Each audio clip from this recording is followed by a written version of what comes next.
Hello, welcome back to my channel. അപ്പൊ കഴിഞ്ഞ വീഡിയോകളിൽ കുറെ വീരവാദമൊക്കെ മുഴക്കി ഇപ്പോഴാണ് ഞാൻ പൊങ്ങുന്നതെന്ന് ആരും വിചാരിക്കരുത്.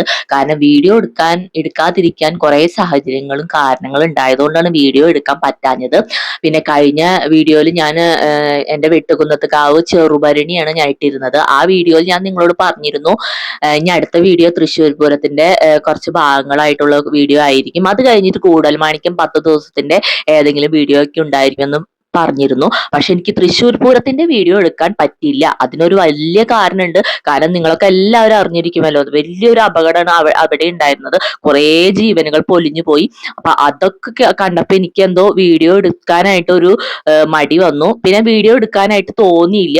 എന്തോ ആ ദുഃഖത്തിൽ ഞാനും പങ്കു ചേർന്നുകൊണ്ട് ആ വീഡിയോ എടുക്കണ്ടെന്ന് ഞാൻ വിചാരിച്ചു. അതുകൊണ്ടാണ് ഞാൻ തൃശ്ശൂർ പൂരത്തിന്റെ വീഡിയോ എടുക്കാഞ്ഞത്. അത് കഴിഞ്ഞ് 2-3 ദിവസം കഴിഞ്ഞപ്പോഴാണ് നമ്മുടെ കൂടൽമാണിക്യ ഉത്സവത്തിന്റെ കൊടിയേറ്റം ഉണ്ടായത്. ഏകദേശം 29-ാം തീയതി ഞാൻ തോന്നുന്നുണ്ട്. അപ്പം കുറെ ദിവസം അതിനും ഒരു മടിയായിരുന്നു പോവാൻ. കാരണം ഉത്സവത്തിന്റെ ആദ്യ ദിവസമാണോ അതോ 2ാമത്തെ ദിവസമാണോ ആന ഇടഞ്ഞിട്ട് ഒരു പാപ്പാന് മരണം സംഭവിച്ചു. അത് കേട്ടപ്പോ ഞാൻ വിചാരിച്ചത് എന്താണ് പറ്റുന്നത്, നമ്മുടെ കേരളത്തിലെ ഉത്സവങ്ങളൊക്കെ തുടങ്ങുമ്പോൾ തന്നെ ഓരോ അപകടങ്ങളാണ് കേൾക്കുന്നത്. വളരെയേറെ സങ്കടമുണ്ട് ഇങ്ങനെ കേൾക്കുന്നത്. സത്യം പറഞ്ഞാൽ നമ്മൾ ആറ്റുനോറ്റ് കാത്തിരിക്കുന്ന ഉത്സവങ്ങളാണ് ഇതൊക്കെ. അപ്പൊ അത് തുടക്കത്തിൽ തന്നെ ഇങ്ങനെ അപകടങ്ങൾ കേട്ടുകൊണ്ട് നമുക്ക് കേൾക്കുമ്പോൾ നമുക്ക് ഒരുപാട് വിഷമമുണ്ട്. നമ്മുടെ കേരളീയർക്ക് ഏറ്റവും കൂടുതൽ ആകാംക്ഷ വരുന്നത് ഈ ഉത്സവ സീസൺ ഒക്കെയാണ്. അതിൽ പോയി എൻജോയ് ചെയ്ത് ആ ഒരു രസം നമ്മുടെ ഈ കേരളത്തിൽ മാത്രമേ ഉണ്ടാവുള്ളൂ. അതൊരിക്കലും നമ്മൾ പിന്നെ നമുക്കത് ഉപേക്ഷിക്കാൻ ഒരിക്കലും പറ്റില്ല. എന്നാൽ പോലും നമ്മൾ എല്ലാ ആഘോഷങ്ങൾക്കും ജാഗ്രത പാലിക്കണം. അത് നമുക്ക് നിർബന്ധമാണ്. അങ്ങനെയാണെങ്കിൽ നമുക്ക് എല്ലാ ഉത്സവങ്ങളും അടിപൊളിയായിട്ട് ആഘോഷിക്കാനായിട്ട് പറ്റും. അപ്പൊ എല്ലാവരും എല്ലാ ഉത്സവങ്ങൾക്കും വരുമ്പോഴും പിന്നെ അതുപോലെ ആനകളെ കൊണ്ടുവരുമ്പോൾ അതിൻ്റെതായ രീതികൾ നിയമങ്ങളും ഒക്കെ പാലിച്ചുകൊണ്ട് ചെയ്താൽ നമുക്ക് എല്ലാ ആഘോഷങ്ങളും എല്ലാ ഉത്സവങ്ങളും നമുക്ക് ആഘോഷമായിട്ട് എടുക്കാം. അപ്പോൾ ഇന്ന് ഞാൻ കൂടൽമാണിക്യ ഉത്സവത്തിലെ 7ാം ദിവസമാണ് വന്നിരിക്കുന്നത്. അപ്പോൾ ഇന്നത്തെ രാത്രി കാഴ്ചകളാണ് നിങ്ങളെ ഞാൻ കാണിക്കുന്നത്. ഇവിടെ രാത്രി കാഴ്ചകൾ ഇത്തിരി ഒന്നല്ല, ഒത്തിരി ഉണ്ട് കാണാനായിട്ട്. ഓരോ സ്ഥലങ്ങളും ഒരുപാട് നമുക്ക് സന്തോഷം നൽകുന്ന കാഴ്ചകളാണ് നമുക്ക് ഇവിടെ നൽകുന്നത്. അത്രയ്ക്ക് ഗംഭീരമായിട്ടുള്ള വീഡിയോസ് ഒന്നും എനിക്ക് എടുക്കാൻ പറ്റിയില്ല. എങ്കിൽ പോലും ഇവിടെ വന്നതുകൊണ്ട് മാത്രമാണ് ഞാൻ ഇന്നത്തെ രാത്രി കാഴ്ചകളൊക്കെ കൂടൽമാണിക്യ ഉത്സവത്തിന്റെ രാത്രി കാഴ്ചകളൊക്കെ എടുത്തത്. നല്ലൊരു വൈബ് തരുന്ന കാഴ്ചകളാണ്. എല്ലായിടത്തും അമ്പലം വരെ ഇങ്ങനെ അപ്പുറത്തും ഇപ്പുറത്തായിട്ട് ലൈറ്റിങ്, വെറൈറ്റി ആയിട്ടുള്ള ലൈറ്റിങ്, നല്ല രസമുണ്ട്. പിന്നെ അപ്പുറത്തും ഇപ്പുറത്തും ഒക്കെ കൈനോട്ടക്കാരും കലം വെക്കണവരും എല്ലാവരും ഇരിക്കുന്നുണ്ട്.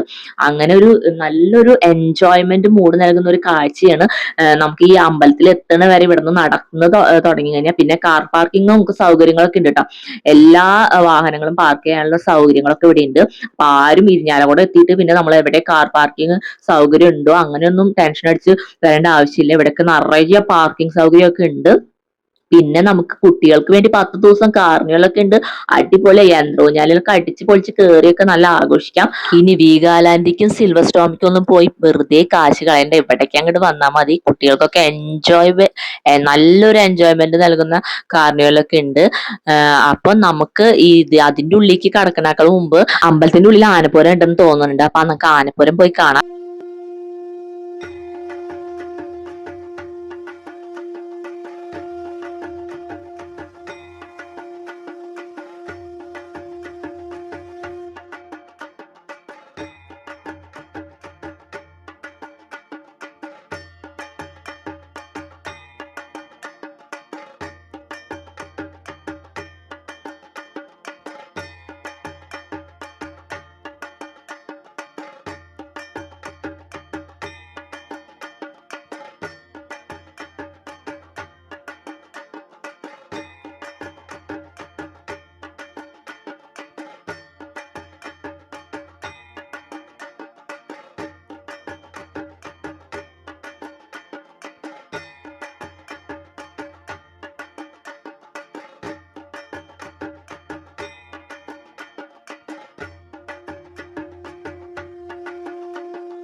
അമ്പലത്തിന്റെ ഉള്ളിലേക്ക് കടക്കാൻ വന്നപ്പോഴാണ് അവിടെയുള്ള കമ്മിറ്റി മെമ്പേഴ്സ് മുമ്പിൽ തന്നെ നിൽക്കുന്നുണ്ട്. അപ്പൊ മാറിക്കോ മാറിക്കോ മാറിക്കോ എന്ന് പറഞ്ഞിട്ട് ഇവര് ഇങ്ങനെ പറഞ്ഞ് പേടിപ്പിക്കുക. കാരണം പൂരം കഴിഞ്ഞ് ആന ഇറങ്ങി പോവാണ്. അപ്പൊ ആനകൾ ഇറങ്ങി പോകുമ്പോ അവർക്ക് അവരുടെ ഇറക്കത്തിൽ എന്തോ ഒരു ലക്ഷണക്കേട് മാരിയുണ്ട്. തീരെ വയ്യാത്ത മാരിയൊക്കെയാണ് അവർ ഇറങ്ങി പോണ്. അപ്പൊ അധികം റിസ്ക് എടുക്കണ്ടെന്ന് വിചാരിച്ചിട്ടാണ് അവർ പറയണേ, ഇറങ്ങിക്കോ ഇറങ്ങി നിന്നോ. ഞങ്ങളോടൊക്കെ ഭയങ്കരമായിട്ട് ഇറങ്ങി നിൽക്കാൻ പറഞ്ഞുകൊണ്ടാണ് ഞങ്ങൾ എല്ലാവരും ഒന്ന് പേടിച്ചു കേട്ടോ. എന്നാലും പിന്നെ കുഴപ്പമില്ല.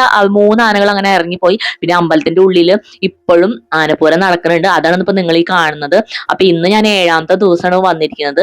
അപ്പൊ ഇവിടെ കുറച്ച് നേരം ആനപ്പൂരൊക്കെ അങ്ങനെ കണ്ടു കഴിഞ്ഞിട്ട് കുറച്ച് ഫോട്ടോസ് ഒക്കെ എടുത്ത് കഴിഞ്ഞതിന് ശേഷം പിന്നെ ഇവിടെ കലോത്സവ വേദിയിൽ ഒരുപാട് പ്രോഗ്രാംസുകളുണ്ട്. മോഹിനിയാട്ടം, കുച്ചിപ്പിടി, ഭരതനാട്യം, അങ്ങനെ കുറെ കലോത്സവങ്ങളുണ്ട്. അപ്പൊ അതിൽ എന്റെ മേമയുടെ പ്രോഗ്രാംസ് ഒക്കെ ഉണ്ട്. അപ്പൊ അത് കണ്ടിട്ട് നമ്മൾക്ക് കാർണിവലിന് പോവാന്ന് വിചാരിച്ചിട്ടാണ് ഇരിക്കുന്നത്. അപ്പൊ അത് ഇപ്പൊ അവസാനം ആവാറായി. 2-3 പ്രോഗ്രാംസും കൂടി ബാക്കിയുണ്ട്. എന്നിട്ട് അവിടെ നിന്ന് പിള്ളേരുകൾ എടുത്തിട്ട് വേണം ഞങ്ങൾക്ക് കാർണിവലിൽ പരിപാടിക്ക് പോവാനായിട്ട്. പിന്നെ ഈ ഒരു നമ്മുടെ ഈ കൂടൽമാണിക്യ ഉത്സവം തുടങ്ങുമ്പോൾ തന്നെ കുറെ എന്തോ ദുശകുനങ്ങൾ എന്നൊക്കെ പറയില്ലേ, അതുപോലെയാണ്. ഫസ്റ്റ് തന്നെ ആന അടഞ്ഞു, പിന്നെ 2ാമത്തെ ദിവസം ആന അടഞ്ഞു, പിന്നെ നല്ല മഴയും കാര്യങ്ങളും കാറ്റൊക്കെ ആയിട്ട് നമ്മുടെ ഈ കലോത്സവം നടക്കുന്ന ഈ ഒരു പന്തല് ഭയങ്കരമായിട്ട് കാറ്റത്ത് പറന്ന് അത് നമ്മുടെ ഓടിട്ടടുത്തൊക്കെ പോയി വീണ് ഓടും. കുറെ നാശനഷ്ടങ്ങൾ ഉണ്ടായിട്ടുണ്ട് അന്നത്തെ ദിവസം. കാറ്റും മഴയും നിങ്ങളൊക്കെ കണ്ടിട്ടുണ്ടാവും എന്ന് വിചാരിക്കുന്നു. അപ്പൊ അങ്ങനെ എന്തൊക്കെയോ ഒരു മുടക്കങ്ങളാണ് ഇങ്ങനെ ഈ ഒരു അമ്പലത്തിൽ കാണുന്നത്. എനിക്കറിയില്ല, ഈ 10 ദിവസത്തിനുള്ളിൽ 7 ദിവസം കുറെ അനർത്ഥങ്ങൾ ഉണ്ടായിട്ടുണ്ട്. പിന്നെ ഇൻസ്റ്റാഗ്രാമിൽ ചില റീൽസിലൊക്കെ ഇങ്ങനെ പറയുന്നുണ്ട്, ഈ വർഷത്തെ അമ്പലത്തിലെ ഉത്സവങ്ങൾ, അതായത് ഈ 10 ദിവസത്തെ ആഘോഷം ആക്കരുതെന്നും വെറുതെ ഒരു ചെറിയ ചടങ്ങായിട്ട് നടത്തണമെന്നും പ്രശ്നം വെച്ചപ്പോ കണ്ടു എന്നാണ് പറയുന്നത്. അതിനൊക്കെ ധിക്കരിച്ച് ചെയ്തുകൊണ്ട് അതിന്റെ ഫലങ്ങളാണ് ഈ കാണുന്നത് എന്നൊക്കെ പറയുന്നുണ്ട്. ഇതിന്റെ സത്യം എന്താണെന്ന് എനിക്ക് അറിയില്ല. എന്തോ സത്യം എന്താണെങ്കിൽ പോലും നമുക്ക് പ്രാർത്ഥിക്കാം, ഒരു 10 ദിവസം വരെ ഒരു അനർത്ഥങ്ങളും കൂടാതെ ഒരാൾക്കും അപായങ്ങളും ഒന്നും ഉണ്ടാവാണ്ട് ഈ ഉത്സവം നല്ല രീതിയിൽ നടക്കണമെന്ന് നമുക്ക് ദൈവത്തിനോട് പ്രാർത്ഥിക്കാം. അപ്പൊ നമുക്ക് ആകെ കൊല്ലത്തിൽ ഒരിക്കൽ വരുന്ന ഒരു സംഭവമാണ് ഈ ഒരു ആഘോഷങ്ങളൊക്കെ. ഈ പൂര സീസൺ എന്ന് വെച്ചാൽ കേരളീയർക്ക് ഒരു ഹരമാണ് ശരിക്കും പറഞ്ഞാൽ. കേരളീയരെ സംബന്ധിച്ചിടത്തോളം ഏറ്റവും കൂടുതൽ കാത്തിരിക്കേണ്ടത് സത്യം പറഞ്ഞാൽ ഈ പൂരങ്ങളാണ്. അപ്പൊ ആ പൂരങ്ങൾ ഇല്ലാണ്ടാവുന്ന ഒരു കാര്യം നമുക്ക് ചിന്തിക്കാനേ പറ്റില്ല. അപ്പൊ നമുക്ക് എല്ലാവർക്കും ഇത് ഒരു രീതിയിലും നമുക്കും മറ്റുള്ളവർക്കും ദോഷം വരാത്ത രീതിയിൽ നല്ല രീതിയിൽ കൊണ്ടുപോകാം. അപ്പൊ അതേ പരിപാടികളൊക്കെ നല്ല നടന്നുകൊണ്ടിരിക്കണം. അപ്പൊ എന്റെ മേമയുടെ ഒരു ഡാൻസ് ക്ലാസ്സിലത്തെ പിള്ളേരുകളുടെ ഡാൻസും കാര്യങ്ങളൊക്കെ ഉണ്ട്. അപ്പൊ അത് കഴിഞ്ഞതിന് ശേഷം ഈ പിള്ളേർ സെറ്റുകളൊക്കെ കൊണ്ടുപോയി കാർണിവലിലൊക്കെ കൊണ്ട് കാണിക്കണം. അതിൻ്റെ ഉള്ളിൽ യന്ത്രഊഞ്ഞാല്, പിന്നെ വഞ്ചി പോലത്തെ സംഭവങ്ങൾ, അതിലൊക്കെ കയറാനുള്ള ഒരു ആകാംക്ഷയല്ല ശരിക്കും ഇവർ വന്നിരിക്കുന്നത്. ശരിക്കും ഇവർക്ക് കുട്ടികൾക്ക് ഏറ്റവും കൂടുതൽ ഈ ഉത്സവത്തെക്കാൾ കൂടുതൽ അവിടേക്ക് പോകാനാണ് കൂടുതൽ തിടുക്കം. അപ്പൊ നമുക്ക് കുറച്ചേരം ഈ പരിപാടിയൊക്കെ കാണാട്ടോ.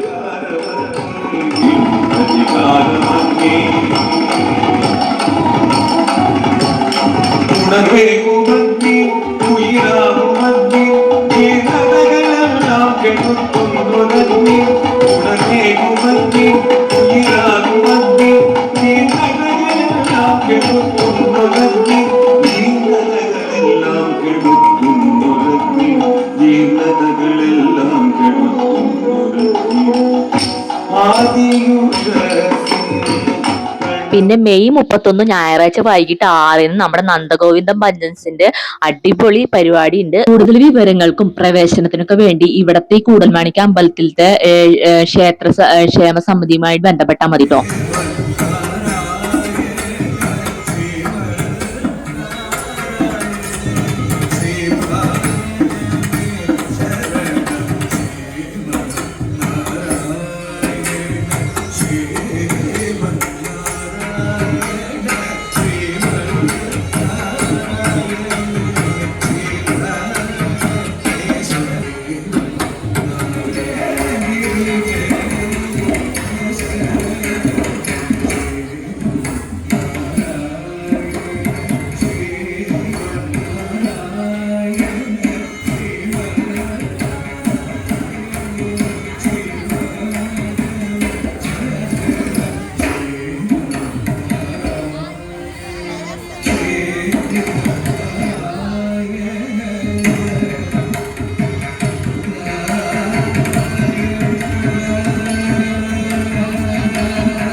പിന്നെ ദാ നിൽക്കുന്നതാണ് എൻ്റെ മേമ. അപ്പൊ അവരുടെ പിള്ളേരുകളുടെ പ്രോഗ്രാംസ് ആണ് ഇപ്പൊ നിങ്ങൾ കണ്ടത്. അടിപൊളിയായിരുന്നു. അപ്പോൾ എല്ലാവരും പ്രോഗ്രാംസും കഴിഞ്ഞു. ഇനി ഇവിടെ ഇനിയുണ്ട് പ്രോഗ്രാംസുകൾ ഇത് കഴിഞ്ഞാൽ. അപ്പൊ നമുക്ക് ഇനി ഈ ഒരു പ്രോഗ്രാംസ് കഴിഞ്ഞ് പിള്ളേർ സെറ്റുമായിട്ട് നേരെ കാർണിവലിക്ക് പോവാണ്.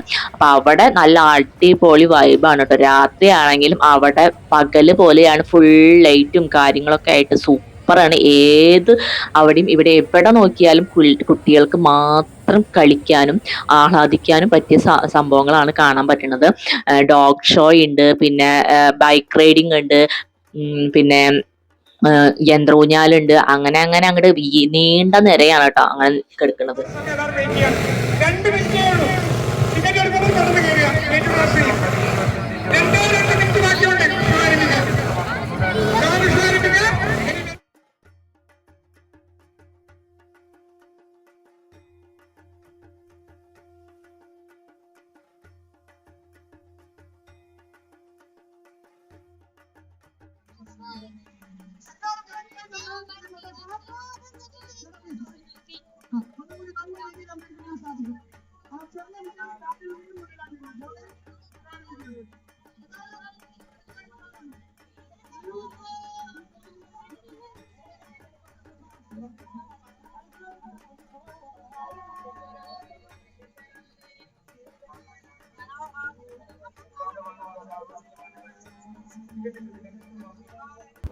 ഇതിൽ ആദ്യം തന്നെ ഇതിൽ കയറാന്ന് വിചാരിച്ചിട്ട് ഞങ്ങൾ ടിക്കറ്റ് എടുക്കാൻ വന്നപ്പോൾ ഒരു 5 മിനിറ്റ് കാത്തിക്കാൻ അവർ പറഞ്ഞു. അപ്പൊ ഇത് എന്താണ് ഈ 5 മിനിറ്റ് കാത്തിക്കാൻ ടിക്കറ്റ്? അപ്പോഴാണ് നോക്കിയത് ഇതിന് എന്തോ ഒരു ടെക്നിക്കൽ പ്രോബ്ലം വന്നിട്ട് അത് ശരിയാക്കാനുള്ള ധൃതിയിലായിരുന്നു അവർ. അപ്പൊ പിന്നെ ഞങ്ങൾക്ക് ഇത് വിട്ടിട്ട് വേറെ യന്ത്രൂഞ്ഞാലിലേക്ക് പോയി വന്നതിന് ശേഷം ഇതിൽ കയറാന്ന് ചോദിച്ചു. എന്നാലും ഇത് വിട്ട് കളയാൻ ഞങ്ങൾ തീരുമാനിച്ചിട്ടില്ല. കാരണം പേടിയുണ്ട്, എന്നാലും കയറണം. അങ്ങനെ ഒരു അവസ്ഥയാണ് ഇവിടെ എല്ലാവർക്കും. ഇവിടെയുള്ളവർക്ക് ഒരുവിധം എല്ലാവർക്കും അങ്ങനെ തന്നെയാണ്.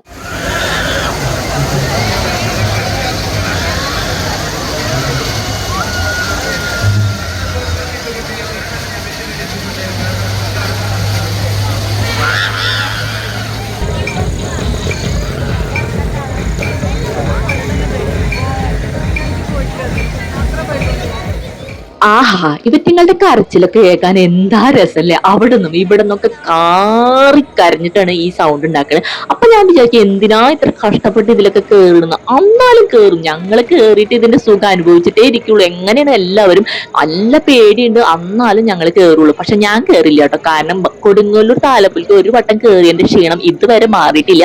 എന്റെ കാലുവേദന ഇതുകൊണ്ട് വന്നതാണ്. ഞാൻ നല്ലോണം ബലം പിടിച്ചങ്ങോട്ട് ഇരുന്നു. ആ ബലം പിടിക്കലിൽ എനിക്ക് 2 കാലും നല്ല വേദനയായിരുന്നു. 1 മാസത്തോളം ഇതുകൊണ്ട് നടന്നിട്ടുണ്ട്. പിന്നെ ഞാൻ വിചാരിച്ചു ഇനി ഒരിക്കലും കേറുന്നില്ല എന്ന് ഞാൻ തീരുമാനിച്ചിട്ടില്ല. പക്ഷെ ഇപ്പൊ കുറച്ച് ബ്രേക്ക് എടുക്കാന്ന് വിചാരിച്ചിട്ട് ഞാൻ ഇതിൽ കേറുന്നില്ല. ബാക്കിയുള്ളവരൊക്കെ കേറുന്നുണ്ട് കേട്ടോ.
അപ്പൊ ഇനി ഇവിടത്തെ കൂത്താട്ടൊക്കെ കഴിഞ്ഞ ശേഷം ഇനി ഇതുവരെ കേറാത്ത ഒരു സ്ഥലമുണ്ട്, ഗോസ്റ്റ് ഹൗസ്. ഗോസ്റ്റ് ഹൗസ് എന്ന് കേൾക്കുമ്പോ തന്നെ പേടിയാവുമെങ്കിലും ഇത് പേടി ഉണ്ടോ ഇല്ലയോ എന്ന് നമുക്ക് നോക്കാനായിട്ട് ഞാനും കേറി പേടിക്കുന്നുണ്ടോ എന്നറിയാൻ വേണ്ടി. പക്ഷെ ഇവിടെ പണി കിട്ടിയത് എന്താന്ന് പറയാ, ആദ്യം മുന്നിൽ നടന്ന ആൾക്കാർക്കാണ് പണി കിട്ടിയത്. എനിക്ക് പേടിയൊന്നും വന്നില്ല. അവര് മുന്നിൽ നടക്കുമ്പോൾ അവർക്കാണ് ഫസ്റ്റ് വരുന്ന ആ ഒരു പേടിപ്പിക്കൽ കിട്ടുന്നത്. ബാക്കി ബാക്കി കൂടെ നടക്കുന്ന ആൾക്കാർക്ക് അതൊന്നും കിട്ടുന്നേ ഇല്ല. അതുകൊണ്ട് വലിയ പേടിയൊന്നും ഉണ്ടായിരുന്നില്ല, വെറുതെ കാശ് പോയി അത്രമാത്രം.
രാത്രികാലങ്ങളിൽ നൃത്തം വശമില്ലാത്ത ആഹിരി രാഗത്തിന്റെ മകൾ.